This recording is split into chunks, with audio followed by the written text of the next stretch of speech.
الحمد لله وحده والصلاة والسلام على من لا نبي بعده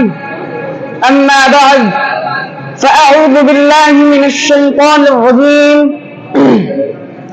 بسم الله الرحمن الرحيم واعتصموا بحبل الله جميعا ولا تفرقوا صدق الله العظيم وقال النبي صلى الله عليه وسلم المسلم اخو المسلم نہ سمجھو گے تو مٹ جاؤ گے اے ہندوستان والو، نہ سمجھو گے تو مٹ جاؤ گے اے ہندوستان والو، تمہاری داستان تک بھی نہ ہوگی داستانوں میں۔ برادران ملت وہ اسٹیج پر رونق افروز علماء کرام اور مسند نشی حکم صاحبان، آج میری تقریر کا موضوع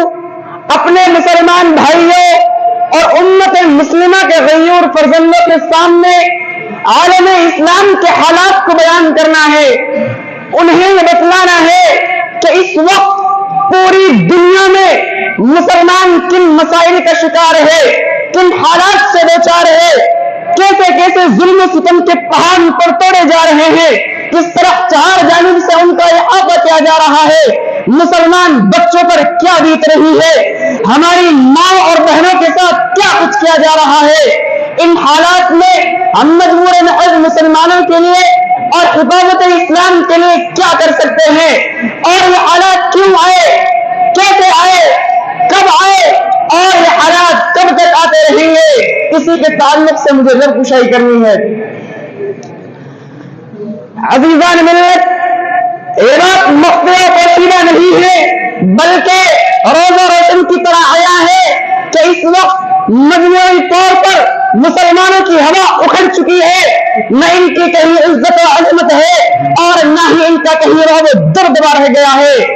دنیا کا کوئی بھی فرد، دنیا کی کوئی بھی قوم، دنیا کا کوئی بھی گروہ اور دنیا کی کوئی حکومت ان سے نہیں ڈرتی، البتہ وہ ہر کسی سے ڈرنے لگے گی۔ آج اگر نظر دوڑائیں تو پتہ چلتا ہے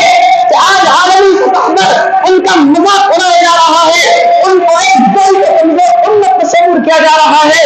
دین و اسلام کی دھجیاں اڑائی جا رہی ہے، مسلمانوں پر جو ظلم و ستم کیے جا رہے ہیں وہ کسی سے مخفی نہیں۔ آئیے میں ان تمام حالات پر زیادہ کرتا چلوں اور آپ بھی ہمارے متوجہ ہو کر سماعت کرتے چلیں۔ اسلام کے علم بردارے کبھی تو بابری مسجد کو شہید کر دیا جاتا ہے، کبھی مدارس اسلامیہ کو بغیر سرکاری وارنٹ کے مقدم کر دیا جاتا ہے، کبھی آزان پر پابندی عائد کی جاتی ہے، کبھی بدماشوں کو ملک و بال سے الرجی ہوتی ہے، کبھی ہمارے دینی امور میں مداخلت کی جاتی ہے، کبھی تین طلاق کا مسئلہ پیش آتا ہے، کبھی مسلمانوں کو ہندوستان سے جلا وطن کرنے کے لیے NRC، CAA اور UCC جیسی دیگر دھاراؤں کو نافذ کرنے کی یوجنائیں رکھی جاتی ہیں، کبھی وقت جیسی مملکت الہیہ کو ختم کرنے کی سازشیں کی جاتی ہے، کبھی حوث کے پجاری ہماری ماں اور بہنوں کی عزت کو سرے بازار پار کر دیتے ہیں، بعد ازیں ان کے والدین کو جان سے مارنے کی دھمکیاں دی جاتی ہے، جب وہ ان سے اپنی حوث پوری کر چکے ہوتے ہیں تو ان کے والدین کو ایک تقریر کے چکر کاٹنے کے لیے اور اس معصوم کو زمانہ بھر کے تانے سننے کے لیے چھوڑ دیا جاتا ہے، پھر نتیجتاً وہ بچی خودکشی کر لیتی ہے یا اس کے ماں باپ اپنی جان سے ہاتھ دھو بیٹھتے ہیں۔ ہماری بربادیوں پر نہ اطراف چمن والے، ہماری بربادیوں پر نہ اطراف چمن والے، گزری ایک دن سر سے تمہارے لیے قیامت ہے۔ ایک قدم اور بڑھائیے تو معلوم ہوتا ہے کہ ہمارے نوجوانوں پر ظلم و تعدی کم نہیں ہے، کسی کو ٹرین کے سامنے بھیج دیا جاتا ہے، کسی کو تہتا کر دیا جاتا ہے، کسی کو گاڑی میں بند کر کے زندہ جلا دیا جاتا ہے، ایسے بات آپ کے گلے کا بھوک آ جائے، کسی کو بنا سرکاری پرمیشن کے انکاؤنٹر میں مار دیا جاتا ہے، کئی بیچارے علماء فقہاء مسلمانوں کے گھروں کو بلڈوز کر دیا جاتا ہے، کبھی دکانوں پر مسلموں اور مسلم کے لیبل لگا کر ان کی معاشی حالت کو کمزور کرنے کی سازشیں کی جاتی ہے، کسی کو گاؤں بسوں کے جھوٹے میں پھنسا کر ہمیشہ کے لیے محفوظ کرنے جاتا ہے تو ان کا کوئی فرسان حال نہیں ہوگا حتیٰ کہ ان کی موت و حیات کی کوئی خبر گیری کرنے والا نہیں ہے۔ اور حل تو یہاں ہو گئی مسلمانوں کے محبوب رہبر اور رہنما کائنات سردار حضرت محمد مصطفیٰ صلی اللہ علیہ وسلم کی شان عالی میں آئے دن گستاخی کی جا رہی ہے، ان کا تمسخر کیا جا رہا ہے، ان کا مذاق اڑایا جا رہا ہے، مسلمانوں کی مقدس کتاب کو جلا دیا جاتا ہے اور ایک اعلان کی آمد کی جا رہی ہے اور دہشت گردی وغیرہ پریورتن کا الزام لے کر مسلمانوں کو اور مسلمانوں کی جان سے زیادہ